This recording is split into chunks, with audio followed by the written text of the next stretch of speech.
Hello everyone. This is a short discussion in our report. My topic is all about electronic mail or email protocols. The question is how electronic mail or email protocols are accessed over the internet, or what are the rules to access the client to the server over the internet, in what way. Before that, we will discuss the definition of electronic mail or email protocols. Or ano nga ba ang electronic mail protocols? Paano siya nag-access over the internet, and what are the common roles that access software and hardware? What is email protocols? Email protocols are set of rules that help the client to properly transmit the information to or from the mail server. So, ang electronic mail server, it is essentially a set of rules and convention that govern how emails are sent, received, and managed across networks. These protocols ensure that emails can be exchanged between different email systems regardless of the software and or hardware being used.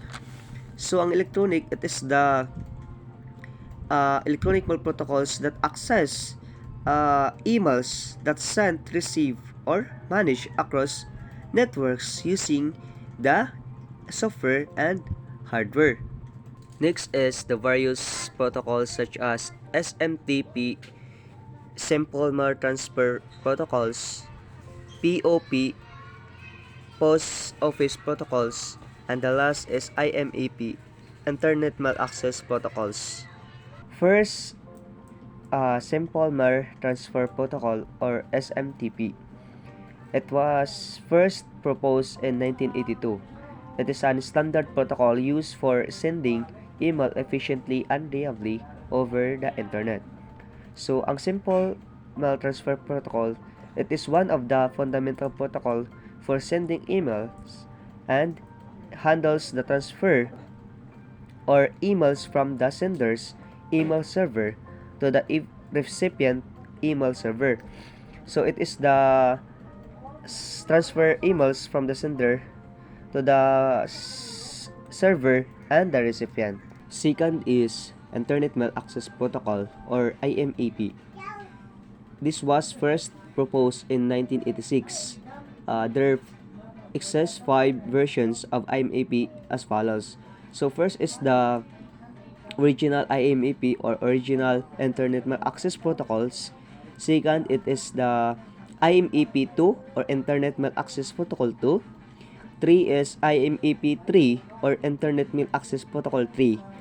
4 is IMAP 2 bis or Internet Mail Access Protocol 2 bis. 5th is the IMAP 4 or the currently version of IMAP or Internet Mail Access Protocol 2. IMAP is the Internet Mail Access Protocol. This is protocols used by emails clients to retrieve emails from our server. These protocols have a difference between the other protocols, which is the POP or POP3 that is the currently standard. We will discuss it in the next page, but for the now I discuss the 5 versions of IMAP or the different internet mail access protocols. So the first version, it is original IMAP. This was the initial version of IMAP which laid the foundation for subsequent versions. It provided basic functionality for accessing and managing emails on a server. So this was of the foundational version, laying the groundwork for subsequent iterations. It provided basic email retrieval and management capabilities. For example, in the WSSU in our school, they are IMAP server to access the information over the internet, to identify the data of the school and all Norwegians, which is one of the earliest implementation of the IMAP NS call access internet mail access protocol. Second is IMAP2, likely an incremental improvement over the original, refining existing features and essentially introducing new ones to enhance functionality. For example, early version of Fine or ELM email clients might have supposed or support the IMEP2. Third is IMEP3. There are another step forward in functionality and efficiency, likely introducing optimization for handling larger volumes of email and improving synchronizations. For example, I IMEP server, which is aimed to improve scalability and performance over previous version over the internet. Four is IMEP2Bs. This is a version might have addressed specific issues or inconsistencies found in IMEP2, providing a more robust and stable protocol. So it is the inconsistency that to address specific issues. For example, I am open source IMAP and POP3 server, which is we have implemented IMAP2B's features and its protocol support. 5. It is the last IMAP4 considered a major advancement. IMAP4 likely introduce significant new features and improvements such as enhanced security and support for modern email standards. This is a latest version IMAP that we called an IMAP4. For example, a Microsoft Exchange server which has support various version of the IMAP protocol, including IMAP4 to enable MR access for the clients likely outlooks. It is the use for the Internet Mail Access Protocol. Next is POP or Post Office Protocol. They are same but difference.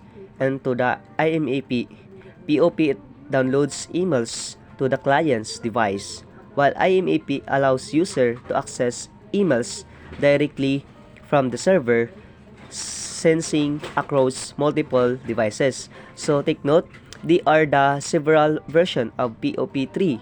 It is the current standard. And they are the other type of protocols like SPF, Sender Policy Framework, and DKIM, the domain case identify mail, are used for email authentications and validations, helping to reduce spam and phishing attempts. They are sample image. As you can see, that is procedure on access the using the internet and the electronic mail or email protocols. In the first place, you are the sender. You can send the message as travel to the receiver before we send to the client server.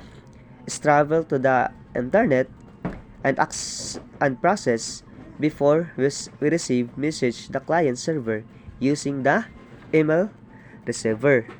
Next is what are the difference between the IMAP and POP or POP3? IMAP versus POP or POP3. IMAP enables more advanced email management and synchronization across numerous devices, while POP3 is better suited for configuration when emails need to be accessed only from a single device.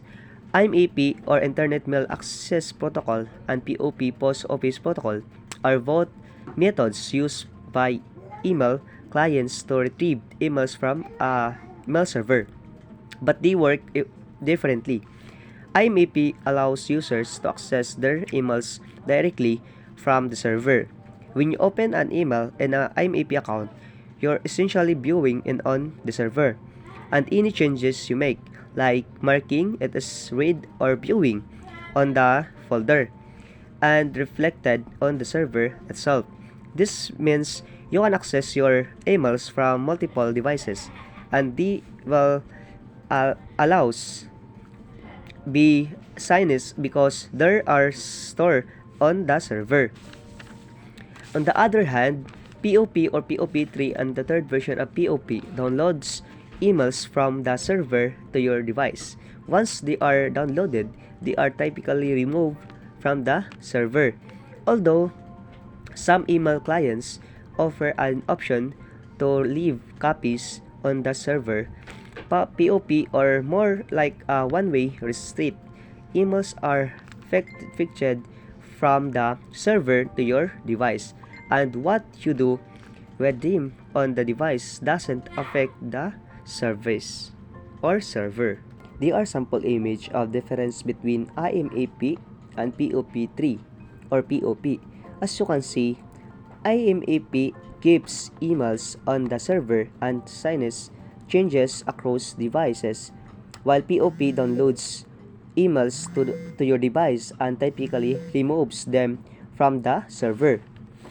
IMAP and then the IMAP is better from accessing emails from multiple devices and maintaining synchronization, while POP is more suited from accessing emails from a single devices and storing them locally. And that's all. Thank you for listening.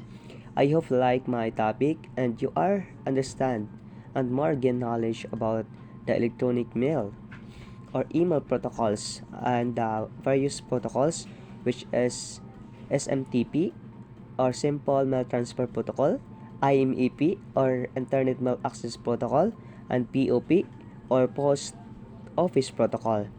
Then the five excess various of IMAP, and the last and nevertheless, which is the difference between the IMAP and POP or POP3. That's all. Thank you guys.